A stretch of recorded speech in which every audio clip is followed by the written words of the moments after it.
Maw of Mischief build here. I've respec'd into this recently and really kitted the character out, and the results are honestly quite impressive.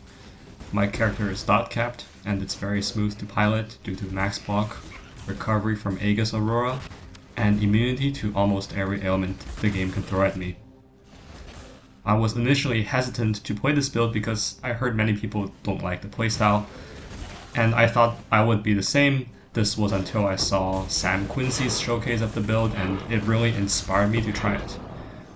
This is the build farming dense breaches, and you can really see the ignite spread doing work here.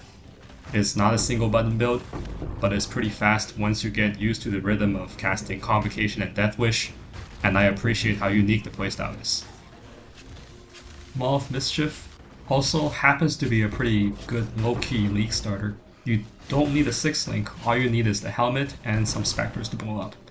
If you're wondering about next league, you don't need the Mercenary either, but it really does help. I'll be showing you an endgame setup in the PoB without Mage Blood, which I think in total cost me around 100 divines, but don't quote me on this because I gathered the gear at different points in the league.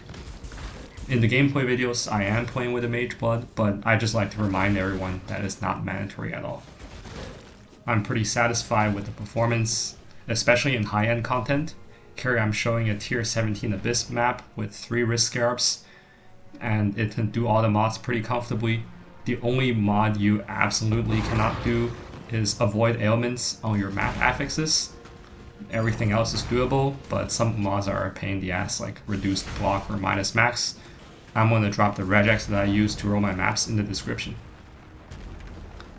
The build is also pretty good at bossing due to the high damage uptime and the minions, which kind of perform auto-targeting, so you just have to wait for them to walk close to the target, and you can see here that I can just kind of hit Maven from off-screen in this fight.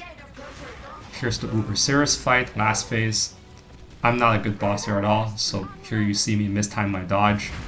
I step into the dot, and then tank his illusion attack, and then after that tank the die beam, but I barely take any damage and he goes down pretty quickly. Alright, here we are with the passive building. So for the offense, what I'm doing is I'm scaling minion life using the Elegant Hubris. This one right here has 80% minion life, and it has that in 3 different places, so that's 240%. Minion life is the strongest stat on Elegant Hubris, but some of these can have minion damage as well, which is also good.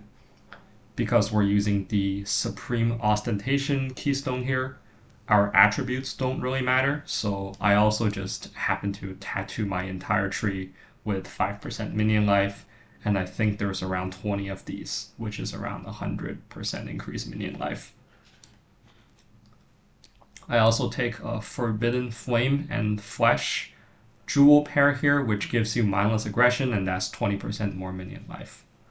On top of that, I am putting my Raised Spectre, where is it, into a setup with minion life support in power, and also I'm putting these into a +2 level of socketed minion gems Aegis.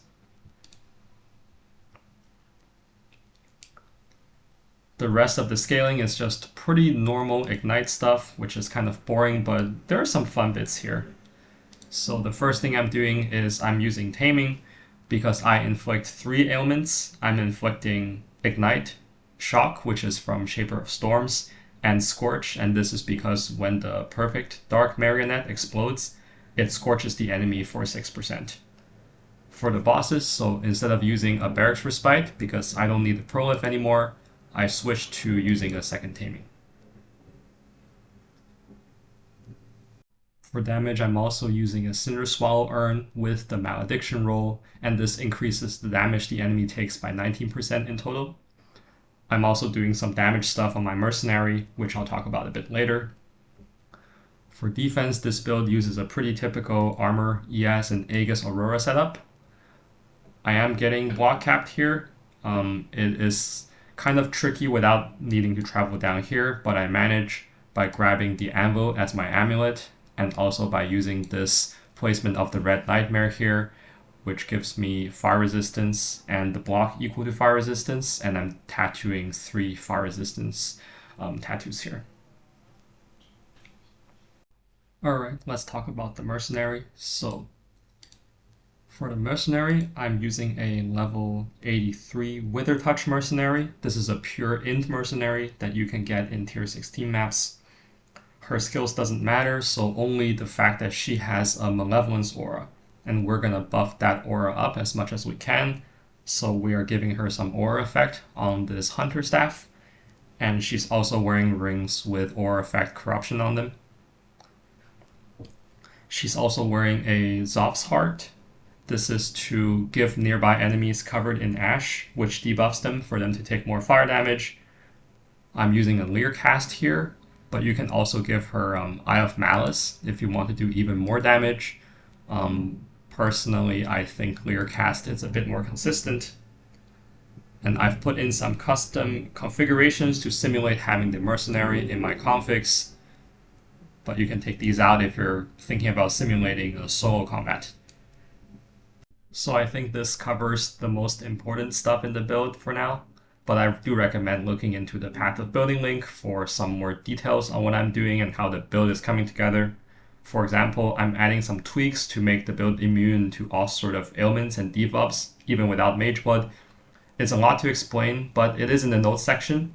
Feel free to drop any questions you have in the comments, and I'll be happy to answer them.